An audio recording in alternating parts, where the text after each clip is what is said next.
বলো congenital hypertrophic pyloric stenosis. হ্যাঁ, এই ক্ষেত্রে ভমিটিং কখন হয়? জন্মের পরে পরে হবে? না স্যার। কতদিন পরে হয় সাধারণত?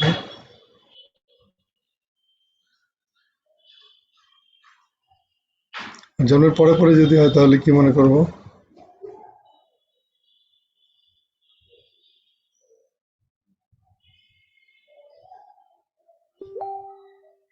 জন্মের পরে পরে ভমিটিং হচ্ছে। হ্যাঁ, হাইপারট্রফিক পাইলোরিক স্টেনোসিস, তাই না? ওইটার ট্রিটমেন্ট কি দিয়ে করে?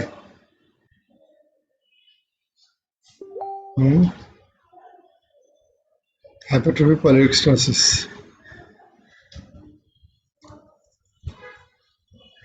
ট্রিটমেন্ট কি?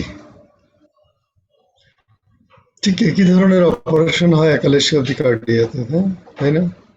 They divide the serosa, then the muscularis, and don't open the mucosa.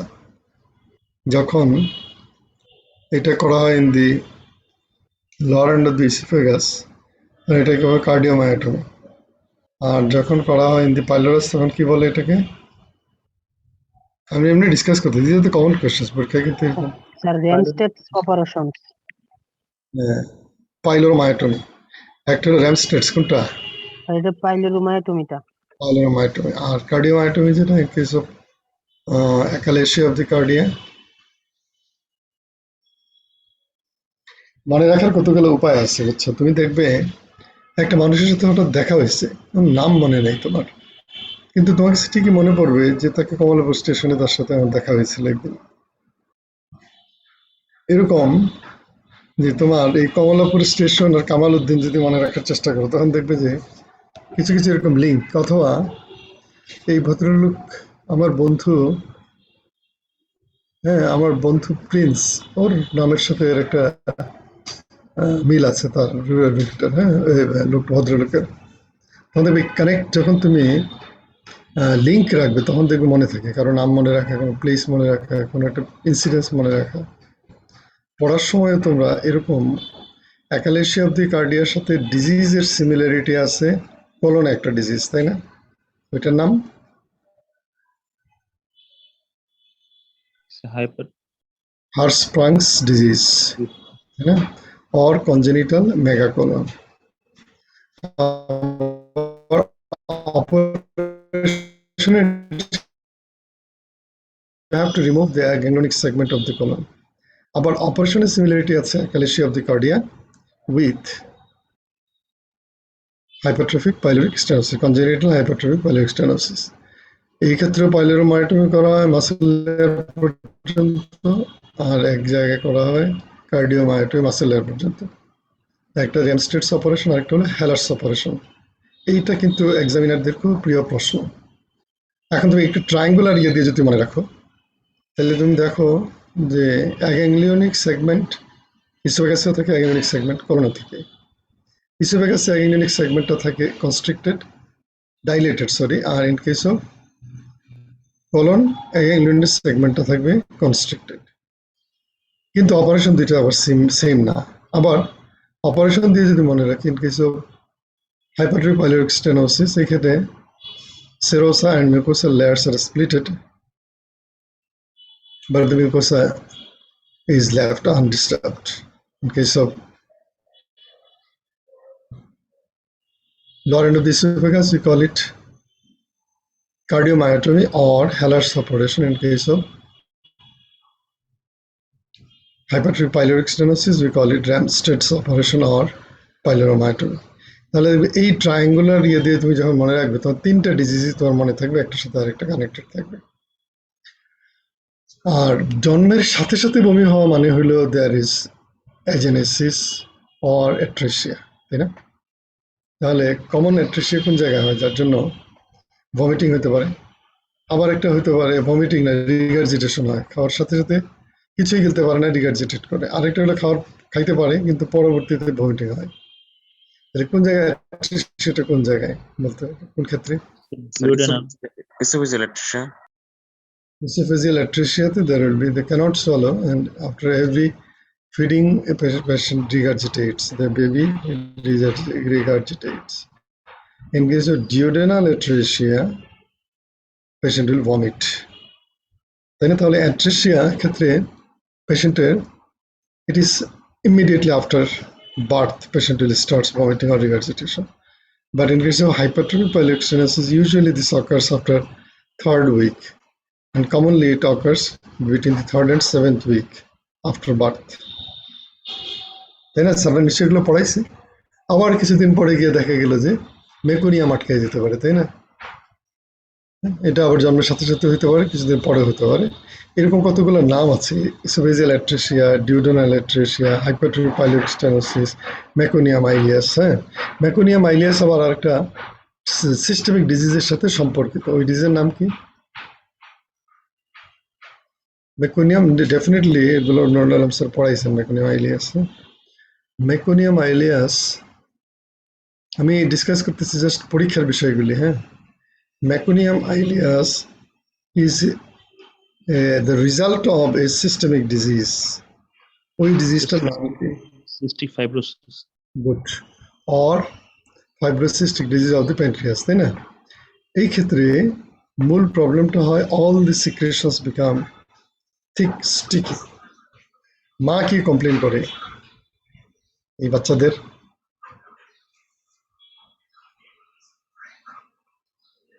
মা কমপ্লেন করে অতিরিক্ত সুইটি, সল্টি।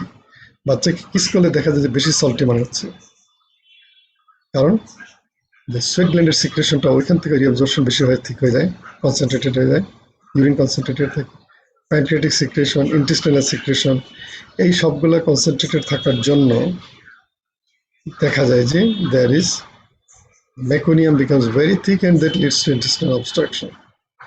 But এই পেশেন্টগুলো, how these patients die because of intestinal obstruction?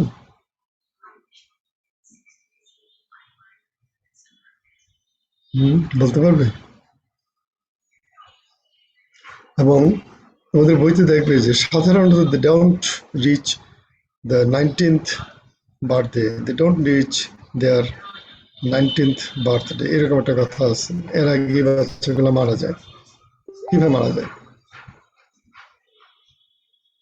বলতো যে কোনো একজনে?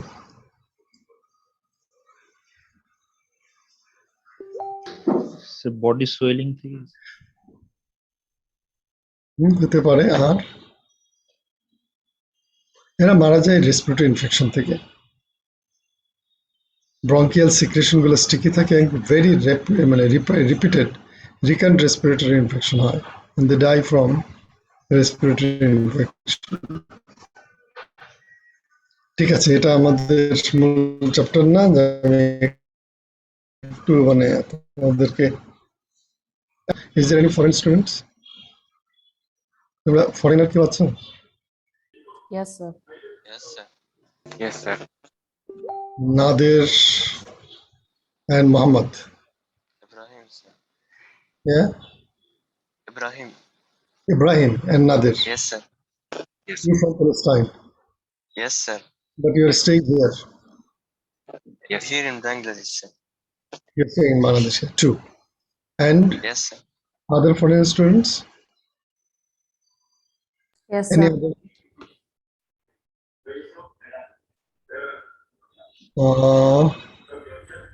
Vilashini from Malaysia, sir. Russian. What your friends call you? Vila. Vila. Yes, sir. You are from Malaysia. Malaysia. Yes, sir. Usually, this part of the world, Malaysia, Philippines, Indonesia, and Singapore, in this zone, usually they call by the first name and not by the first name. If the first name is long, they just utter the initial part of the first name. For example, I worked with the Filipinos and Malay and Indonesians. We have one instructor from Major Marlocks. They call him Mar, Captain Edgar Posadas. They call him Ed. Isn't it? Like this. Yes, sir. In one part of this world, called by the first name and also not by the full first name. যেমন আমি এরকম মালয়েশিয়াতে আমি দেখছি মালয়েশিয়াতে তারা নামের first নেমের part of the first name initial part of the first name দিয়ে তারা they call everyone am I correct Yes, sir. So I think 4 from Malaysia. Yes, sir. Confirmation. Are everybody here now? One of them went to take vaccine, and the other two are here, I guess. And what about the Bhutanese students? Yes, sir. In the last class, I think you had not been there. Sir, I was traveling to college, sir, that day. So I Okay. was in airport, sir. Oh. So have you come here in Bangladesh? Yes, sir. Where you're staying in the hostel? Yes, sir, in hostel. You are Yang Chi, Yang Chen, sir. Yang Chen, and other one? The other one's the Chen, sir. Two of us. Did she come? I think no, she's not in the class. Present, sir. Present. Dechen, Yes, sir. what shall we call you? You have two part of your name, Dechen Dekar. The Chen only, sir. Yeah? The Chen. Dechen. Dechen. Okay, now we'll go for our main topic is spleen. For surgeons, this is an important organ.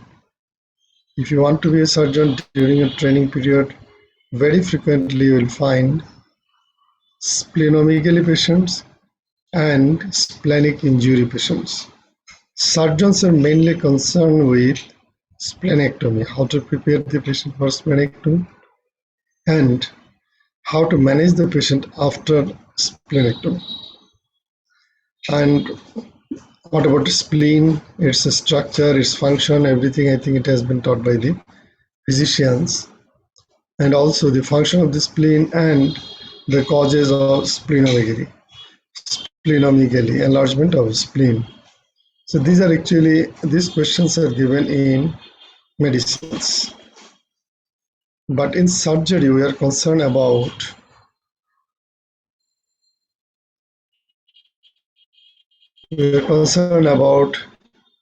splenectomy. How do you prepare the spleen for splenectomy? And how do you manage the patients after splenectomy? Can you see the screen? Yes, sir. So this is about the basic anatomy. I think everybody know it, so I don't want to spend time here. This is important for the surgeons.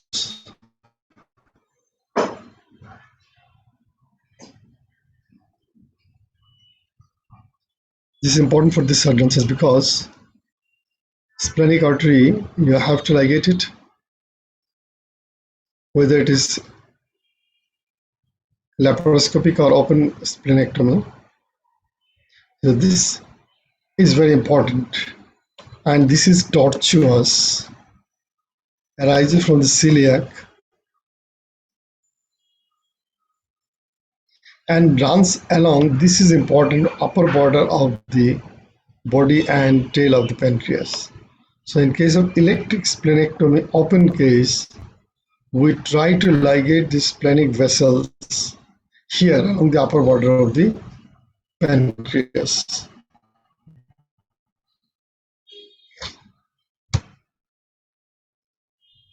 Then these vessels are also important, short gastric, and these branches you have to ligate before you remove the splenic artery, and you have to ligate these vessels lastly. But in case of laparoscopic splenectomy, you may start from the short gastric vessels.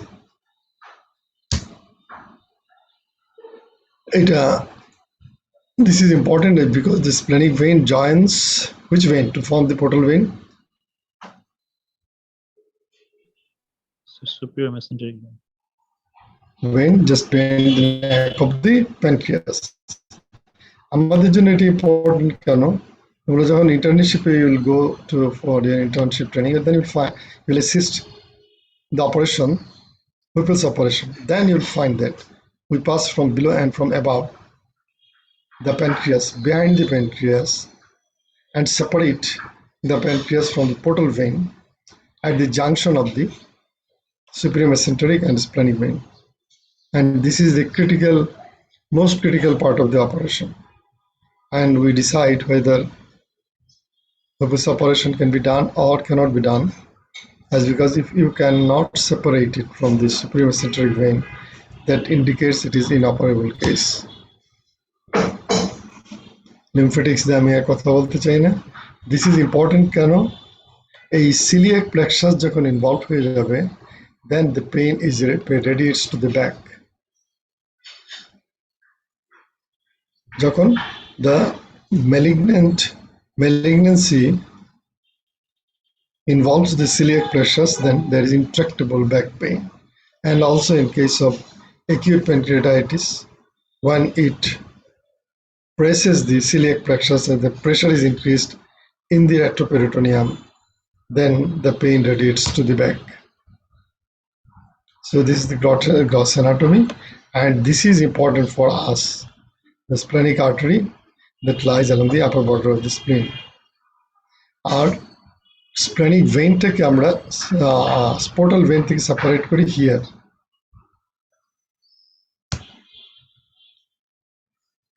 So you see this is the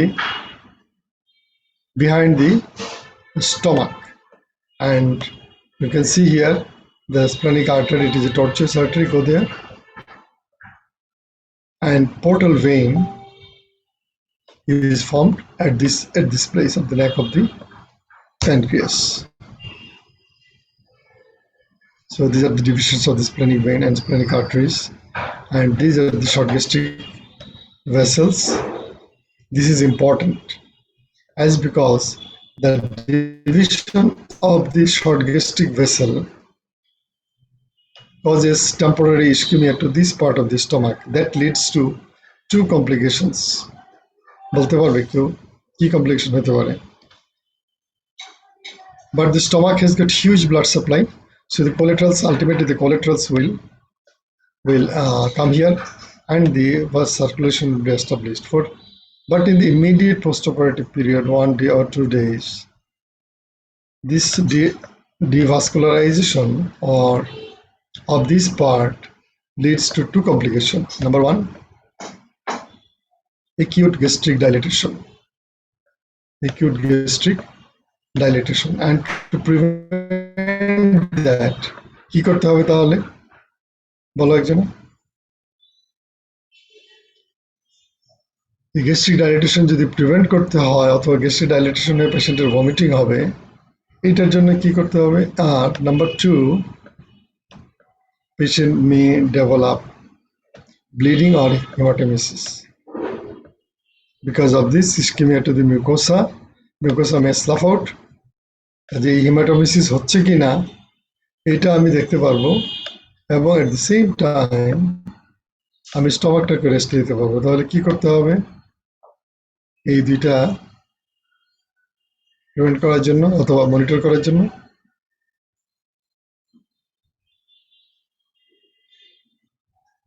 কেউ কথা বলো।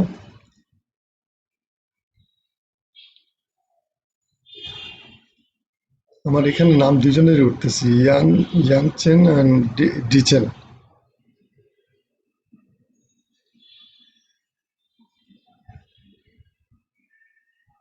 বলো তো ইয়ানচেন, what we can do? Just apply your common sense to prevent this dilatation, gastric dilatation, and to monitor whether the patient has got hematemesis or bleeding inside. What to do?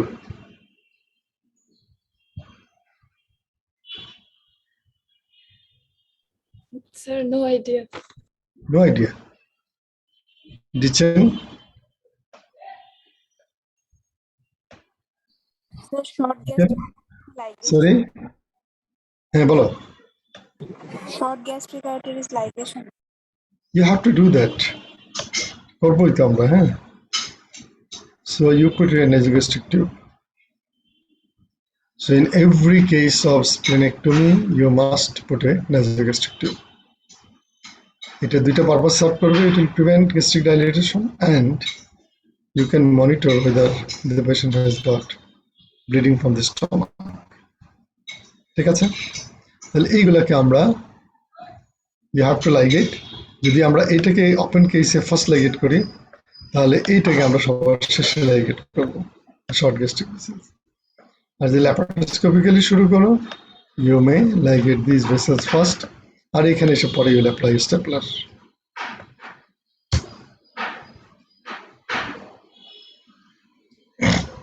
Okay, this is the gross anatomy. Then indications of splenectomy. এটা তোমাদের মেডিসিনে পড়েছে, আমরা just একটু recapitulate. Trauma for a surgeon, two main indication. One is trauma and second one, there are other indications as well, but most important two indications. The surgeons are mainly concerned with the trauma, and second one, the patient will be referred to the surgeon by physician. কি কারণ বলতে পারো? Sir কালাজ্বর। Thalassaemia. Good, তাহলে একসাথে আমরা এটা কি বলতে পারি এটাকে? হ্যাঁ, একসাথে যদি বলি হিমোলাইটিক অ্যানিমিয়া। যে কোনো হিমোলাইটিক অ্যানিমিয়াতে যখন পেশেন্টের স্প্লিনোমিগালি এবং হাইপারস্প্লিনিজম ডেভেলপ করবে, তখন to reduce the number of blood transfusion, you may have to go for splenectomy. Not in all the cases, not in the early case. তাহলে when in case of hemolytic anemia there is extra medullary hemopoiesis, তাই তো? As there is excessive breakdown of RBCs, so the body has to compensate that loss of RBC by producing RBC outside the bone marrow. The bone marrow বাইরে যেটা হয়, there is known as extra medullary hemopoiesis. What are the places বলো তো? What are the places যেখানে extra medullary hemopoiesis হয়? Liver and spleen. Liver, spleen, common দুইটা organ, তাই না? এবং এই এক্সট্রা মেডুলারি হিমোপয়েসিস করতে গিয়ে যখন এই স্প্লিন অনেক বড় হয়ে গেল, হ্যাঁ, তখন স্প্লিনের শুধুমাত্র হিমোপয়েসিস ফাংশন তো বাড়বে না, তার ডিস্ট্রাকশনের ফাংশনও বেড়ে যাবে। কি ডিস্ট্রাকশন করবে? আরবিসিও করবে, তার চেয়ে বেশি ইম্পর্টেন্ট হলো প্লেটলেট, তাই না? যখন এইটাকে বলে হাইপারস্প্লিনিজম। Spleen is enlarged in size to compensate excessive hemolysis, to do hemopoiesis outside the medullary cavity. But when it becomes enlarged in size, its other functions also increased, like destruction of the platelets or sequestration of the platelets, destruction of the RBCs. যখন এইটা হবে তখন এটাকে আমরা বলি hyper, কি বলো তোমরা মেডিসিনে? হাইপারস্প্লিনিজম। এই স্প্লিনোমিগালি প্লাস হাইপারস্প্লিনিজম যখন হবে তখন you may have to go for splenectomy. সেই ক্ষেত্রে hematologist or the physician will refer the patient to the surgeon. ঠিক আছে, এই দুইটা হলো আমাদের কমন কজ। তারপরে কি হয়, যেমন স্প্লেনিক ফ্লেক্সার অফ দ্য কলোনে যদি কোনো গ্রোথ হয়, তখন দেখা যায় যে at the time of mobilization you may injure the spleen, that is iatrogeny.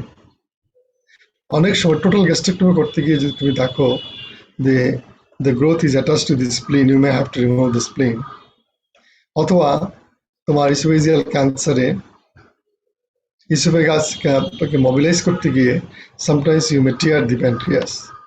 ঠিক আছে, অথবা spleen, অথবা at the time of distal pancreatectomy you may have to remove the spleen.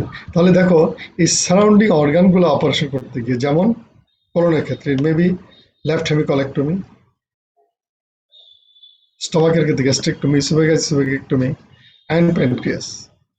As these organs are nearby, very close to the pancreas, so you may have to remove the pancreas along with the cancer of the spleen, along with the cancer of the pancreas, along with the cancer of the splenic flexure of the colon, along with cancer of the stomach, or at the time of mobilization of the esophagus, or at the time of mobilization of these organs, the spleen may be injured and there will be severe bleeding. You may have to remove the spleen. So these are the iatrogenic causes. আর এইটা আমি আর বলি না, তোমাদের already we have. আরেকটা হলো idiopathic thrombocytopenic purpura. That is another. আমার লাইফে I have done one. মেয়েটার নাম ছিল মায়ারুন এবং তার বয়স ছিল তখন 14 or 15 ইয়ার্স, বা 13 or 14 ইয়ার্স। আমাদের রিলেটিভের বাড়িতে কাজ করতো। যখনই she had ITP, but that was not clinically evident. তার যখন menstruation start হলো তখন during every menstruation there is severe bleeding, and to find out the cause they found she had ITP, এবং আমরা স্প্লেনেক্টমি করে দিলাম in the year 1993। আমি তখন ইস্টার্ন রেজিস্ট্রেশন ট্রেনিং করি। তার নামটা এখনো মনে আছে। যে ভদ্রলোকের বাড়িতে কাজ করতে উনি এখনো জীবিত আছেন, আমার একজন রিলেটিভ। তারপর পরে স্প্লেনেক্টমি করার পরেই তার platelet count raised, and she had normal menstruation, she got married, and she had children. Now she has children. মেয়েটার নাম মায়ারুন, আমার এখনো মনে আছে। 1993 আমরা করেছিলাম। আচ্ছা, এই যে স্টেজিং যেটা হস্কিন্স ডিজিজ, এইটা এখন আর ভুলে যাও। হেমালাইটিক অ্যানিমিয়া সবগুলো একসাথে নিয়ে আসো। আর কিছু কিছু ডিজিজের ক্ষেত্রে যদি হাইপারস্প্লেনিজম হয়, যেটা তোমরা বলছো কালাজ্বর, লিশমেনিয়াই তো কালাজ্বর, তাই না, অ্যান্ড ম্যালেরিয়া। তাহলে এই সমস্ত ডিজিজ প্যারাসাইটের জন্য, parasitic disease when leads to hypersplenism, তখন you may have to, কেন প্যারাসাইটিক ডিজিজে যখন স্প্লেনোমেগালি হবে, ওই স্প্লেনোমেগালি হওয়ার পরে the patient will develop hypersplenism। আবার হিমোলাইটিক অ্যানিমিয়ার ক্ষেত্রে সেই ক্ষেত্রেও পেশেন্ট may develop hypersplenism। আর ITP is a different chapter, আমি ওটাতে যাচ্ছি না। ঠিক আছে, এইটুকু পর্যন্ত কোনো কোয়েশ্চেন আছে কিনা? তাহলে আমরা সার্জন হিসেবে যদি মনে রাখতে হবে, প্রথম যদি মনে রাখতে হবে ট্রমা, সেকেন্ড মনে রাখতে হবে haemolytic anaemias, the patients are referred by the physicians.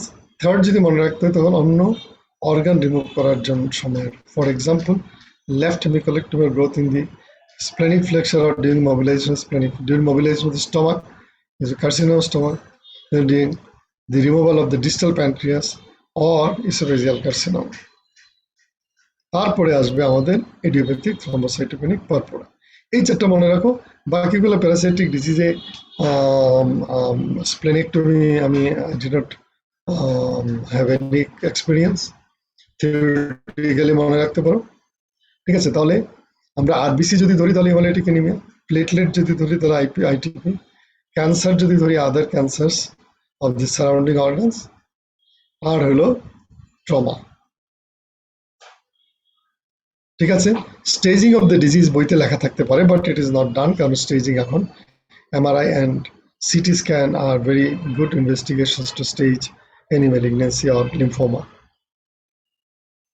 ঠিক আছে, এই কথাটা আমরা অলরেডি বলে নিয়েছি। অ্যান্ড ব্লক রিসেকশন, এটা প্যানক্রিয়াসের সাথে হতে পারে অথবা স্টমাকের সাথে হতে পারে, তাই না?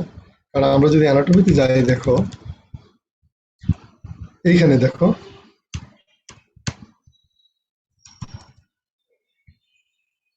যদি স্টমাকের সাথে একদম লাগানো, তাহলে এটা টোটাল গ্যাস্ট্রিকটমি করতে যাচ্ছি, গ্রোথ ইজ ইন দি ফান্ডাস, সেই ক্ষেত্রে আমরা স্প্লিন সহ একসাথে ফেলে দিলাম, এইটুকু।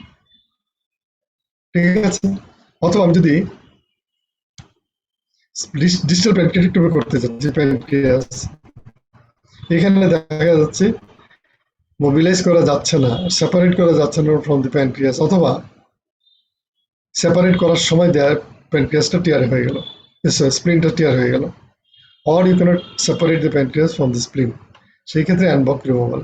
তাহলে অ্যান ব্লক রিমুভাল আমরা দুইটা ক্ষেত্রে বললাম, তাই না? একটা হলো স্টমাকের সাথে, একটা প্যানক্রিয়াসের সাথে। যদি এটা প্যানক্রিয়াসের সাথে ডিস্টাল প্যানক্রিয়াস ফেলতে হয়, তাহলে আমি প্যানক্রিয়াসের সাথে অ্যান ব্লক রিমুভাল করলাম, আর যদি স্টমাক যদি রিমুভ করতে হয় তাহলে স্টমাকের সাথে অ্যান ব্লক রিমুভ করলাম। Total gastrectomy along with pancreas. আর যদি এমনও হইতে পারে যে কলন এখানে আমরা জানি যে এইভাবে কলনটা এইভাবে ট্রান্সভার্স কলন আসে অ্যান্ড স্প্লেনিক ফ্লেকচার এইভাবে থাকে। So this a transverse colon, this is splenic flexure. যদি তুমি মনে করো there is a growth in this splenic flexure that has invaded the spleen and you cannot separate it from the spleen, সেই ক্ষেত্রে তুমি left হেমিকোলেক্টমি করার সময় you may have to remove the spleen। ঠিক আছে? Miscellaneous splenic tumour, splenic cyst, splenic artery aneurysm, এটা যে হয় না তা না। গ্যাস্ট্রিক ভেরিসেস, এটা কিন্তু এখন আর হয় না পার্ট অফ ট্রিটমেন্ট। এখন এটার জন্য অনেক esophageal varices or gastric varices from portal hypertension, তার অনেক ট্রিটমেন্ট বেরিয়ে গেছে, আমি এটাতে যাচ্ছি না। এখন যদি সিভিয়ার ব্লিডিং হয়, এখন কনজারভেটিভলি কন্ট্রোল না হলে দে গো ফর টিপস, এবং টিপসের পরে দে গো ফর লিভার ট্রান্সপ্লান্ট। যদি স্প্লিনে যদি টিউমার হয় তাহলে এটা রিমুভ করতে হবে, অথবা হিউজ স্প্লেনিক সিস্ট অনেক সময় নিডস অ্যানিউরিজমটা তোমরা ভুলে যাও, দরকার নেই এটা মনে রাখা, বাট স্প্লিনে there may be tumour or there may be cyst, then you may have to remove the spleen. ঠিক আছে? এখন যদি আমরা একসাথে আসি, তাহলে যেমন অ্যাক্সিডেন্টাল ট্রমা হতে পারে, অপারেটিভ ট্রমা, যেটা আমরা বলছি at the time of removal of the stomach or splenic flexure of the colon or removal of the distal pancreas or removal of the esophageal cancer, you may traumatize the spleen and you may have to remove it. Oncological এর ক্ষেত্রে যেটা আমরা বললাম যে malignancy, এই diagnostic থেরাপিটি মনে রাখার দরকার নেই, যে malignancy that involved the স্প্লিন as well. Haematological এর ক্ষেত্রে এই তিনটা আমরা ডিসকাস করে আসছি। পোর্টাল হাইপারটেনশনের ক্ষেত্রে এখন এটা করা হয় না। এখন একজন সার্জন হিসাবে আমাদের জন্য ইম্পর্টেন্ট যেটা, সেটা হলো how do you prepare the patient for operation.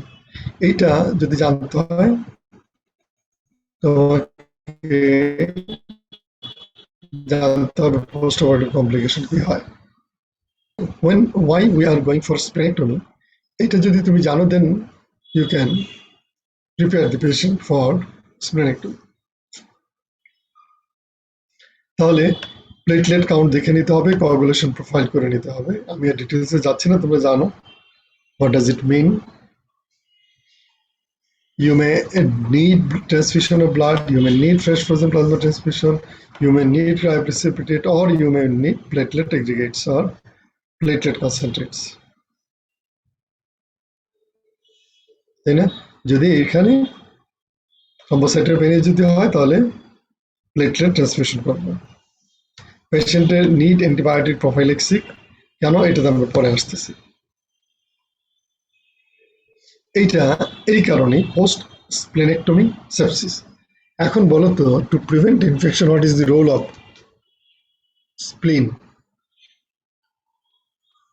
Sir production of lymphocyte. আচ্ছা, আর কি করে স্প্লিনে? কি কি ইনফেকশন মেইনলি প্রিভেন্ট করে? প্রিভেন্শনে স্প্লিন হ্যাজ গট কন্ট্রিবিউশন। হ্যাঁ বলো, নিউমোকক্কাল ইনফেকশন। আগের স্লাইডটা একটু দেখাবেন। বলো।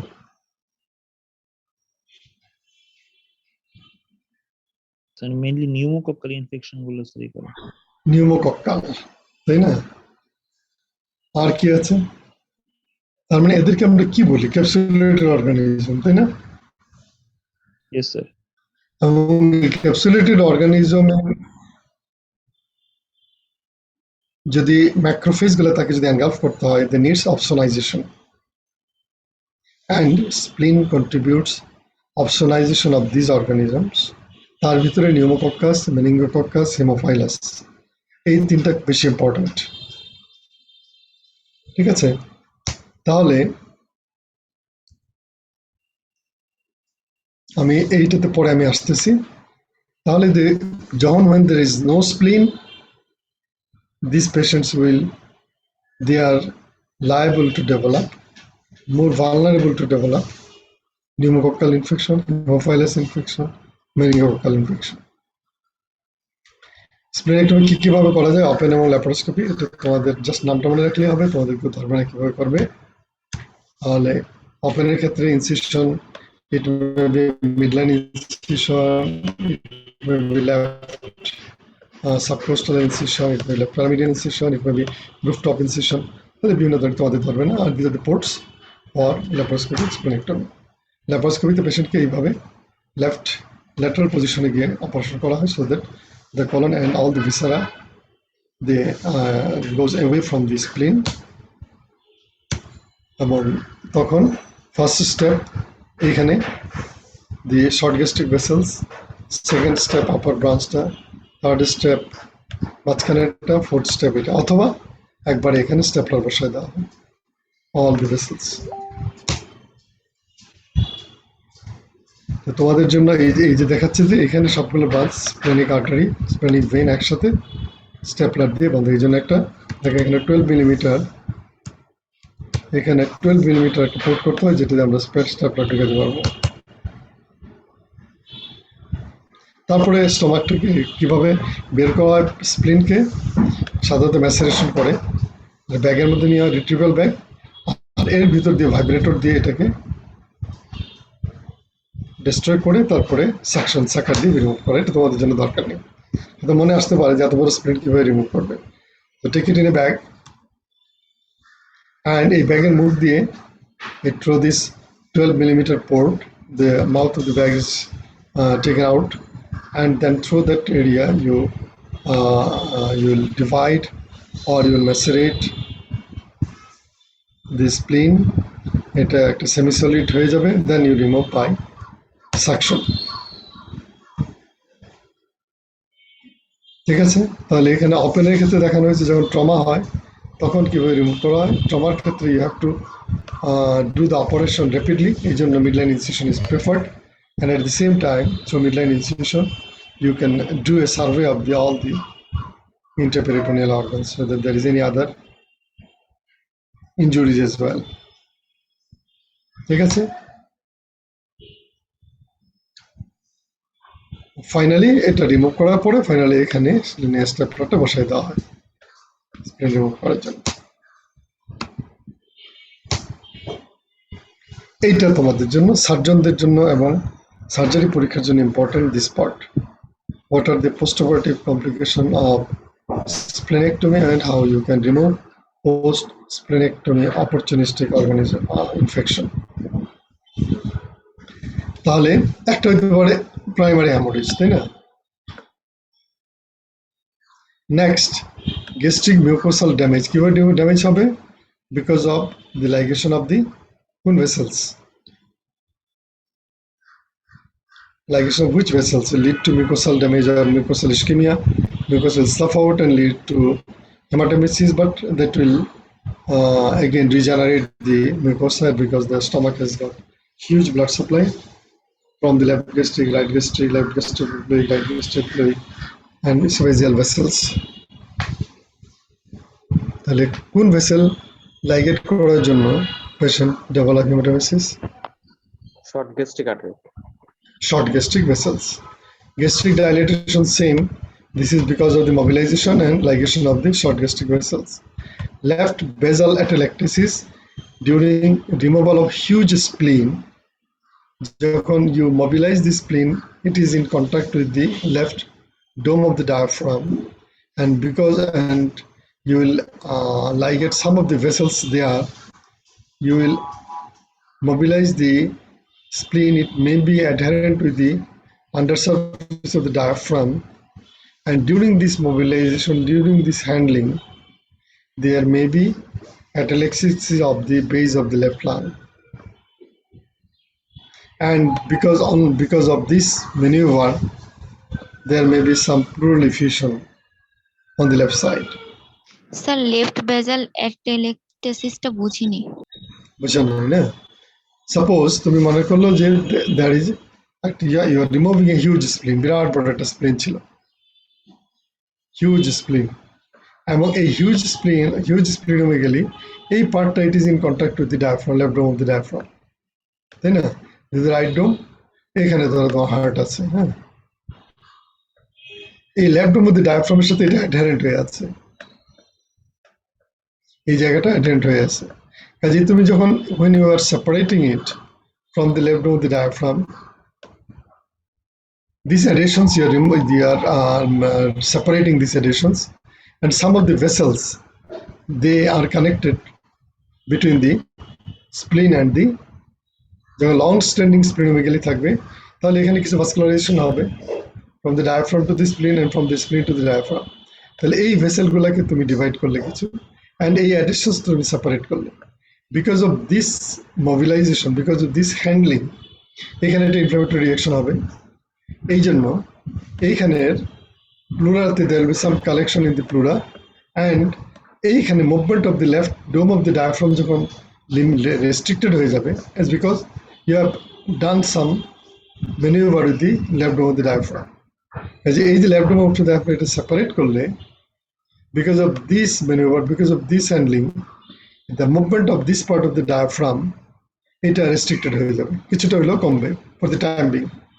এই জন্য এই যে লেফট সাইডের basal lung, base of the lung এ যে এলভিওলাইগুলো ছিল, এই এলভিওলাইগুলো তখন ইনফ্লেট হবে না আফটার দি অপারেশন। এই ইনফ্লেট না হওয়ার জন্য the collection of some secretion in the alveoli, and these alveoli ultimately there will be recruitment. Ultimately, if you give proper analgesia and respiratory or breathing exercise, then they will inflate again. In the immediate postoperative period, because of the restricted movement of left dome of the diaphragm, there will be basal atelectasis or collapse of the alveoli of the base of the left lung, and because of this separation of the adhesions and ligation of some of the vessels, the patient will develop some pleural effusion on the left side. Clear কিনা? জি sir. এই জন্য কি দরকার, gastric mucosal damage থেকে এই যে হেমাটাইমেসিস হলো এবং গ্যাস্ট্রিক ডাইলেটেশন, এই দুটোর জন্য আমরা কি করব, we will put a nasogastric tube, we will give nasogastric suction in the immediate postoperative period, and we will monitor the patient for any bleeding. ঠিক আছে? আর এই বেজাল অ্যাটেলেকটেসিস এবং প্লুরাল এফিউশন প্রিভেন্ট করা যাবে না, এটা আস্তে আস্তে এমনি রিকভারি হয়ে যাবে।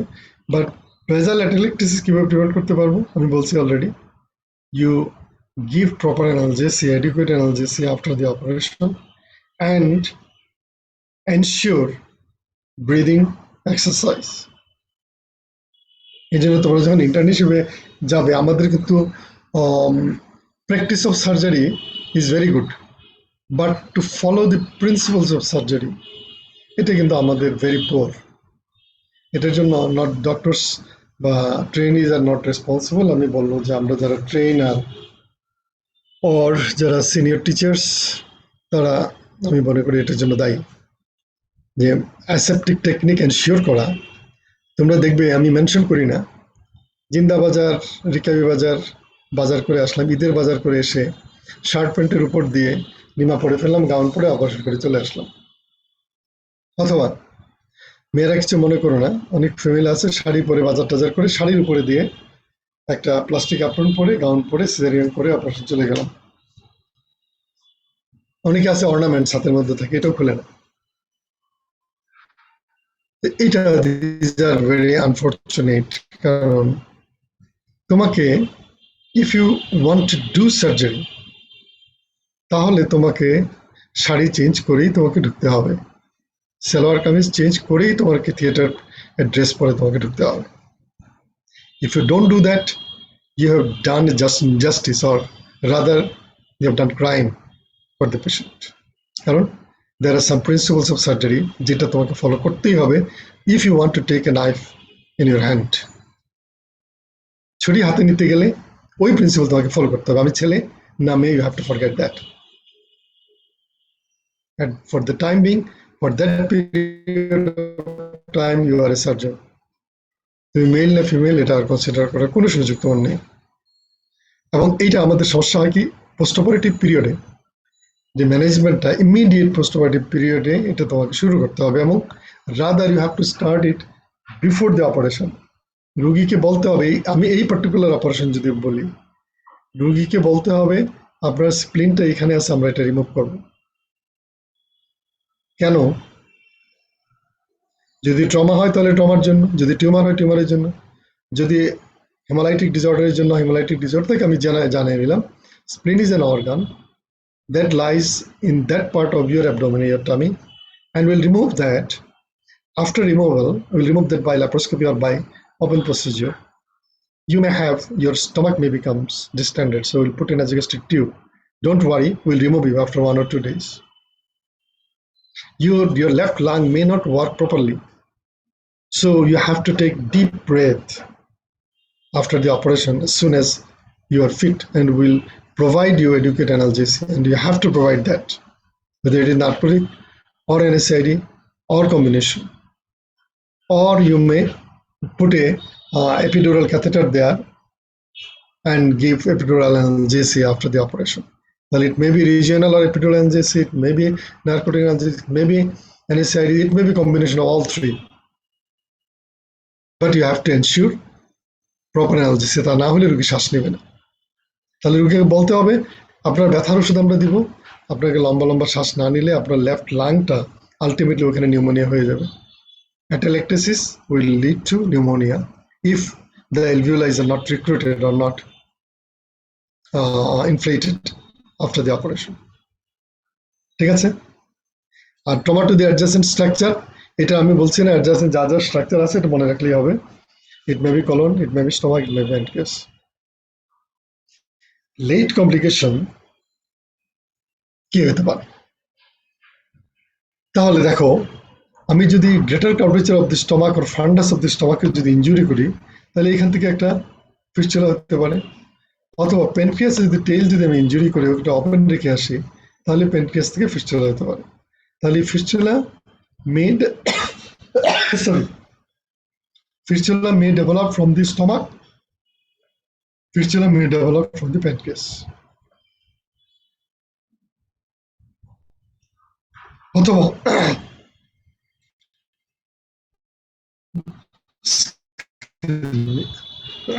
যদি আমরা শুধুমাত্র প্যানক্রিয়াস কনসিডার করো, তাহলে because of this handling and ইনজুরিং the pancreas, patient may develop pancreatitis, and there is pancreatitis or the collection of the pancreatic juice there, if gets infected, that may lead to localized abscess, or if it comes out through the skin, তাহলে ধরো এখানে pancreas,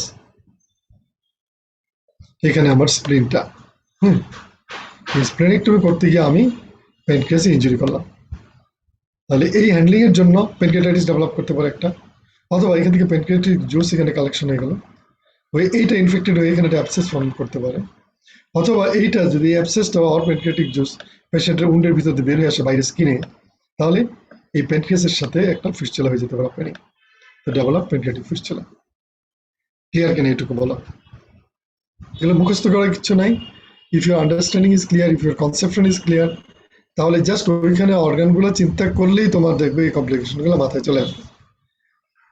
স্টমাকের থেকে হতে পারে, pancreas থেকে হতে পারে। Pancreas থেকে কি হতে পারে? ইনফ্লামেশন হতে পারে, অ্যাবসেস হতে পারে, অথবা এটা যদি স্কিন দিয়ে যদি আপচারে চলে আসে outside through the skin incision, that will lead to pancreatic fistula. Clear কিনা এইটুকু তোমাদের?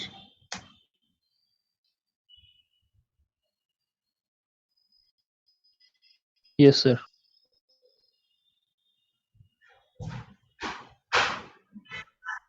Clear, good. নেক্সট ধরে এই যে ওইখানে এটা প্লেনিক অ্যাপসে এটা বাদ দাও, এই পোস্ট সেপ্টিসিমিয়া আর ব্যাকটেরিয়া, দ্যাট ইজ ইম্পর্টেন্ট, আমি এটাতে পরে আসতেছি। থ্রম্বোসাইটোসিস কেন হয়?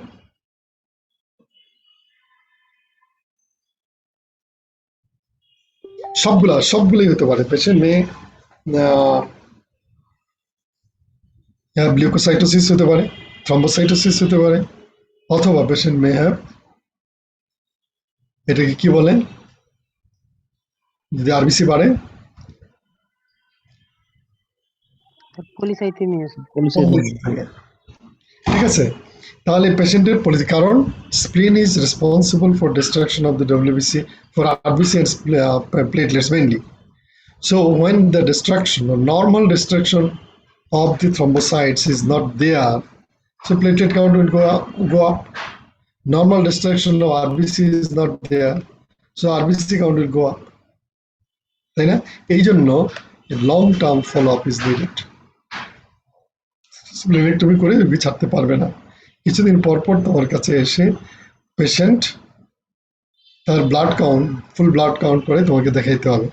আর যদি প্লেটলেট কাউন্ট এর উপরে চলে যায়, then may you have to give prophylactic aspirin or low dose aspirin, antiplatelet drugs, or combination clopidogrel and aspirin. Clear? তাহলে এই প্লেটলেট কাউন্টটা মনিটর করব, যদি এই লেভেলের উপরে চলে যায় তাহলে আমরা পেশেন্টকে প্লেটলেট অ্যান্টিপ্লেটলেট ড্রাগ দিতে হবে, maybe single aspirin or both aspirin and clopidogrel. ঠিক আছে, তাহলে আমরা এখান থেকে যে চিন্তা করলাম, যদি স্টমাক ইঞ্জুরি, স্প্লিনে যদি আমরা ইঞ্জুরি করি প্যানক্রিয়াসে, তাহলে এখান থেকে কালেকশন জমা হয়ে এখানে অ্যাবসেস ফর্ম করতে পারে, অথবা এই ইঞ্জুরির জন্য পেশেন্টের প্যানক্রিয়াটাইটিস ডেভেলপ করতে পারে, অথবা এই অ্যাবসেস আর কালেকশনটা যদি বাইরে উন্ডের ভিতর দিয়ে, অপারেটিভ উন্ডের ভিতর দিয়ে বাইরে চলে আসে, তাহলে এই প্যানক্রিয়াসের সাথে ফিস্টুলা হয়ে patient may develop pancreatic fistula.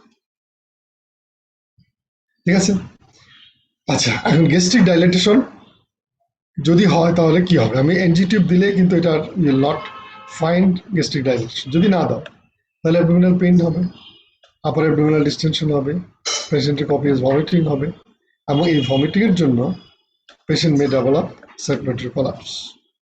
আর যদি এক্স-রে করো, you will find a huge distended stomach, তাই না? Simple gastric dilatation, if you put an gastric tube before or during or immediately after operation, you will not get it. But if you don't do that, so patient will develop abdominal pain, distension in the upper abdomen, mainly on the left side, copious vomiting, and that patient may develop circulatory collapse is adequate if adequate intravenous fluid has not been given. ঠিক আছে, আর যদি X-ray করো তাহলে দেখবে একটা huge dilated stomach, তার ভিতরে অনেক কালেকশন, স্টমাকটা দেখা যাবে একটা হিউজ বিরাট বড় একটা স্টমাক, এবং এই স্টমাকের ভিতরে তুমি প্লেন এক্স-রেতে দেখবে যে এখানে উপরের দিকে গ্যাস থাকবে, নিচের দিকে ফ্লুইড থাকবে, নিচের অংশটা সাদা, উপরের অংশ এখানটা কালো। ঠিক আছে, কেন হচ্ছে? এই ভেসেলগুলা কাটার জন্য।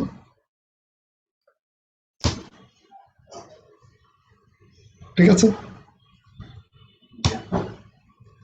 ট্রিটমেন্ট কি আর প্রিভেনশন কি? জাস্ট ইউ গিভ, যদি না দিয়ে থাকো, put N nasogastric tube, ensure nasogastric suction and give proper intravenous fluid and electrolytes, especially it will recover. কেন? স্টমাকে অনেক বড় ব্লাড সাপ্লাই, তাই না? এখান থেকে এইদিকে লেফট গ্যাস্ট্রোএপিপ্লয়িক, রাইট গ্যাস্ট্রোএপিপ্লয়িক, এদিকে রাইট গ্যাস্ট্রিক, এদিকে লেফট গ্যাস্ট্রোএপিপ্লয়িক, এদিকে left gastric, all the anastomosis is there. এখন আর আমাদের জন্য এই সমস্যা শেষ হয়ে যাচ্ছে না? পোস্ট স্প্লেনেক্টমি সেপ্টিসিমিয়া, এইটা আমাদের জন্য অত্যন্ত ইম্পর্টেন্ট, এবং এইটা তোমাকে মাথায় রাখতেই হবে। এটা রিটেনে কোয়েশ্চেন থাকতে পারে, এটা অস্পিতে দিতে পারে, এটা ভাইভাতে জিজ্ঞেস করতে পারে, এটা ক্লিনিক্যাল কেস তোমাকে জিজ্ঞেস করতে পারে। তাহলে নিউমোকক্কাস, মেনিঙ্গোকক্কাস, হেমোফাইলাস, ইকোলাই একদম মুখস্থ করে ফেলবে এই নামগুলি। আচ্ছা, এখন কাদের বেশি রিস্ক? এখন বাচ্চাদের বেশি রিস্ক, আর মেইনলি আমরা এটা বলার অপেক্ষা রাখে না যদি এই পেশেন্টটা কোনো কারণে আগে থেকে কেমোথেরাপি পেয়ে থাকে। ফর এক্সাম্পল, স্প্লেনেক্টমি করতেছে একটা পেশেন্টের মাইলোপ্রলিফারেটিভ ডিসঅর্ডারটা, আগে থেকে সে কেমোথেরাপি পাচ্ছে, তাহলে ইমিউনোসাপ্রেসিভ যে কোনো কন্ডিশন হতে, অথবা একটা আইটিপি ছিল পেশেন্টের, আইটিপির জন্য patient was getting steroid before the operation, so the patient was immunosuppressed before the surgery. কাজেই এখন যদি তুমি তার অপারেশনে যাও এবং স্প্লিন রিমুভ করে ফেলো, তাহলে এই রিস্কটা বেশি থাকবে। আচ্ছা, আমার মনে হয় এটা আমি নেক্সট ডেতে ডিসকাস করি, কারণ এটি এই পুরো স্প্লিনেক্টমির মধ্যে সবচেয়ে ইম্পর্টেন্ট এটি। একটা হলো ইন্ডিকেশনগুলো, আর লাস্ট হলো পোস্ট স্প্লেনেক্টমি সেপসিস তুমি কিভাবে প্রিভেন্ট করবে। এটা আমার মনে হয় নেক্সট ডেতে ডিসকাস করি। Just remind me in the next class. Next যে স্যারের ক্লাস, ওনার সময়টা আমার নেওয়া ঠিক হবে না। এর মধ্যে কোনো কোয়েশ্চেন থাকলে জিজ্ঞেস করতে পারো। তোমাদের ক্যামেরাগুলো অন করে দিও so that I can feel that I am in the class.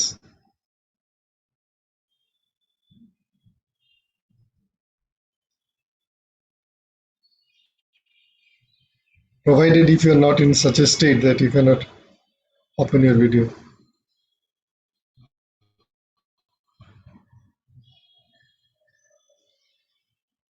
আমার বাচ্চারা ওরাও ক্লাস করতেছে বাচ্চারা বাসায়, কিন্তু প্রবলেম হয় যে ওরা কনসেন্ট্রেশন রাখাটা ভেরি ডিফিকাল্ট। কারণ এটা ওপেন ক্লাসে কনসেন্ট্রেশন রাখা যতটুকু ইজিয়ার, এই কম্পিউটার স্ক্রিনের দিকে তাকে কনসেন্ট্রেশন রাখাটা আমার কাছে মনে হচ্ছে ইটস ডিফিকাল্ট। কাজেই আমাদের নেক্সট স্যারের ক্লাসে স্যারকে বলো যে একটু সময় নিয়ে নিতে। তোমাদের কোনো কোয়েশ্চেন থাকলে জিজ্ঞেস করতে পারো। আমরা আশা করি, আমার মনে হয় খুব very soon will start our classes with our physical presence. হ্যাঁ, কোনো প্রশ্ন আছে? জি বলো। হ্যাঁ, এটা কেউ বলা মুশকিল হচ্ছে, আমাকে কিছু কমিট করা ঠিক হবে না। হঠাৎ করে দেখি একটা চিঠি আমার ওয়াইফ দেখাইলো ওদের কলেজ থেকে, শেয়ার করছে, পরে দেখে ওকে বললাম যে কোনো অফিসিয়াল চিঠি কিন্তু এরকম হয় না, মেমো নাম্বার থাকবে, ডেট থাকবে, 2 জায়গায় সিগনেচার থাকবে। এটা দেখে মনে হচ্ছে আমার কাছে এটা ফেক মনে হচ্ছে। এই জন্য আমি কিছু কমিট করছি না, কারণ পরে আবার আমার রেফারেন্স হয়ে যাবে। তো আমার মনে হয় যে ভ্যাকসিন দেওয়া হয়ে গেছে, তো government will try to open the universities, ওই লেভেলটা আগে আগে খুলে দেওয়ার হয়তো চেষ্টা করবে।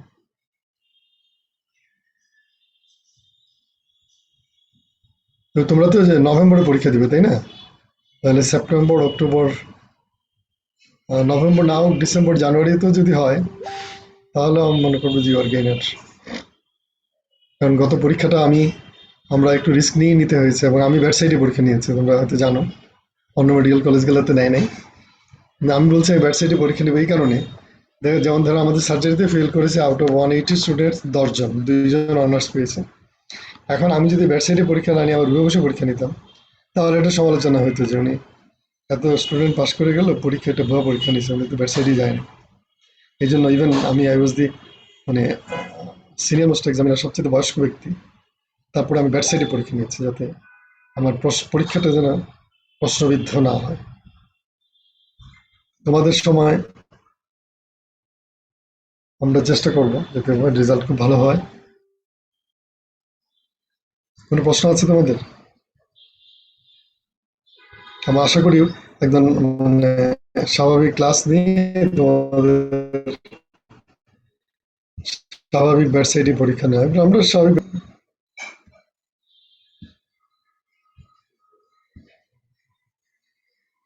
তো কোনো প্রশ্ন আছে কিনা?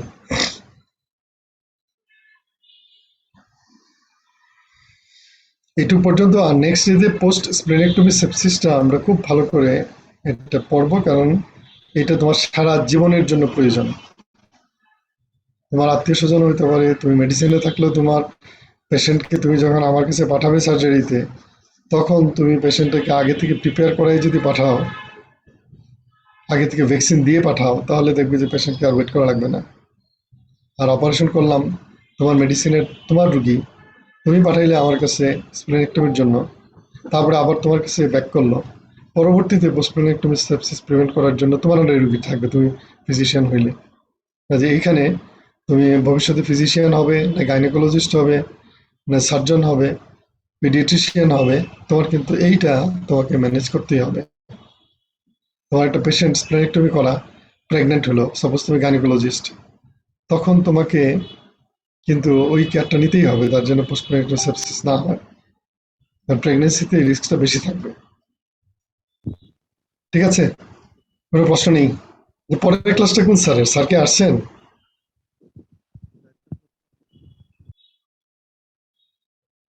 পরের ক্লাস দ্য সেম ইয়েতে আইডিতেই বোধহয় হবে।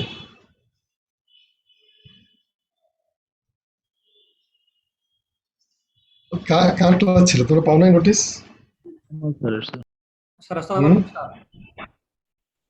ভালো আছে। কার ক্লাস এটা বড়টা? স্যার আমি ডাক্তার শাহ কামাল স্যার। শাহ কামাল, আমরা একই বিল্ডিং এ থাকি। শাহ কামাল পাঁচতলায়, আমি 9 তলায়, কিন্তু দেখা হচ্ছে আমাদের জুম মিটিং। না কালকে দেখা হয়েছিল বোধহয়, না লিফটে? না, আমরা ইনশাল্লাহ, আমরা আল্লাহ পাক আমাদের হেফাজত করবে, আশা করি স্যার আমরা আবার নর্মাল লাইফে ফিরে যেতে পারবো। জি ডিজি হেলথের ইয়া দিয়ে জি বলো ভাই। একটা চিঠি ঘোরাঘুরি করতেছে যে 28 তারিখ থেকে 5th ইয়ারের ক্লাস শুরু, 4 তারিখ থেকে 4th ইয়ারে। চিঠিটা দেখছো শাহ কামাল? চিঠিটা দেখছো? অফিসিয়াল চিঠিতে উপরে একটা ডেট থাকবে, মেমো নাম্বার থাকবে, এবং কপি টু অমুক দেওয়ার আগে মেমো নাম্বার থাকবে, ডান দিকে ডেট থাকবে, এবং তার নিচে আবার সিগনেচার থাকবে। এবং যখন অফিস কপি হয় তখন ওই দুইখানে সিগনেচার থাকবে। যে যখন চিঠিটা লেখলো, চিঠির উপরে তারপরে কপি টু অমুক অমুক এটা লেখার আগে কিন্তু মেমো নাম্বার থাকবে, ডান দিকে ডেট থাকবে। তারপরে কপি টু লেখার পরে নিচে আবার ডিস্ট্রিবিউট করে তোমার সিগনেচার থাকবে। এবং অফিস কপি যেটা আছে এটার উপরেও একবার সিগনেচার থাকবে, নিচে একবার সিগনেচার থাকবে। এটা হলো অফিসিয়াল লেটারের ফর্ম, মানে তো কিন্তু এটা কিন্তু সিগনেচার নাই। তুমি দেখো কপি টু অমুক লেখা আছে, নিচে কোনো সিগনেচার নাই। তার মানে কেউ এটা তৈরি করেছে, এটা বুঝছো? করে বোধহয় তার ফেসবুকে ছাড়ছিল, ওইখান থেকে কেউ একজনে কপি করে তারপরে ডিস্ট্রিবিউট করে দিয়েছে। That is fake definitely. মানে অন্তত এই মানে অফিসিয়ালি এই চিঠিটা সার্কুলেট করা হয়নি, অফিস ফরম্যাট এটা ইয়ে করে না। তোমরা দেখছো না আমাদের যে অফিসিয়াল চিঠিগুলো আমরা লিখি, যে কপি টু অমুক লেখার আগে কিন্তু মেমো নাম্বার এবং ডেট থাকে, এবং তার নিচে আবার সিগনেচার থাকে। যে চিঠিটা যিনি লেখলেন ওনারা সিগনেচার নিচে থাকবে। এবং যখন ওই কপি টু যাদের শুধু উপরে শুধু স্বাক্ষর লেখা থাকবে, নিচে সিগনেচার থাকবে, আর অফিস কপি তো 2 জায়গায় সিগনেচার থাকবে। এটা হলো মানে আমাদের গভর্নমেন্ট চিঠিগুলোর, অফিসিয়াল চিঠিগুলোর ফরম্যাট। এটা তো আর ফেসবুকে আসবে না, আমাদের অফিসিয়াল চিঠি আসবে। অফিসিয়াল চিঠি হ্যাঁ, অফিসিয়ালি আমরা জানবো, তখন আমরা ইয়ে করবো। এটা কে কে একজনে কোথা থেকে বানাইছে, তারপরে এটা ডিস্ট্রিবিউট করা শুরু করছে কোনো একজনে। আমি এই জন্য আমার ফেসবুক আমি দেখি না, আমার ফেসবুক আমি এটা তোমাকে এত ফেসবুকে 90% খবর ভুয়া থাকে। ঠিক আছে শাখা, সরি ভাই, তোমার মানে 7 মিনিট সময় নিয়ে নিছি আমি। তো দেখা হবে, সবাই ভালো থাকো, আমি বের হয়ে যাচ্ছি। হ্যাঁ, আসসালামু আলাইকুম। আদাব স্যার। এখন 5th ইয়ার, হ্যাঁ তোমরা শোনো, তোমাদের আজকে ইয়ার লেকচার শেষ। হ্যাঁ, এখন আজকে আবার এই লেকচারের পরে একটা মানে একটা ক্লিনিক্যাল ক্লাস আছে। হ্যাঁ, ওটা হচ্ছে 11টা থেকে 12টা। ওই ক্লিনিক্যাল ক্লাসটা আমি নিব একসাথে 2টা। তাইলে তোমাদের যদি ইয়ারের মধ্যে নোজের মধ্যে আর কোনো কিছু গ্যাপ থাকে বা তোমাদের কিছু প্রয়োজন মনে করো, তাহলে বললো, তা নাহলে পরের সেশনে আলাপ করে ফেলবো। বুঝতে পারছো? হ্যাঁ, ধরা এই পর্যন্ত আমাদের, তোমাদের কি আছে যে মনে আছে এই পর্যন্ত আমরা ক্লাস কয়টা ক্লাস নিয়েছি এই পর্যন্ত?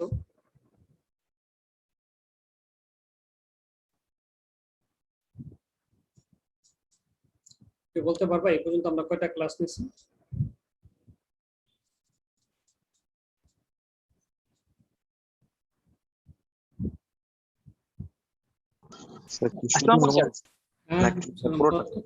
স্যার একটা কোশ্চেন ছিল স্যার। হ্যাঁ বলো।